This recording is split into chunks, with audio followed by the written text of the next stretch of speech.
চেষ্টা। হ্যালো বন্ধুরা, আজকে দুপুরবেলা ভাতের থালি নিয়ে চলে এসেছি। দেখুন আজকে কি করেছি। আজকে বিশেষ কিছু করিনি, নিরামিষের উপরে আলু সিদ্ধ ডালের উপরে ছেড়েছি। দেখুন কি ভাত,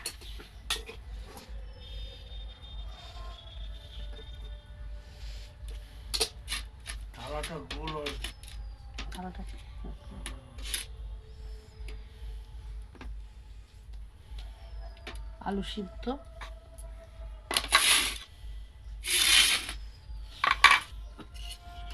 আমড়ার ডাল। দেখুন বন্ধুরা, আমড়ার ডাল করেছি, ঘন ঘন করে আমড়ার ডাল।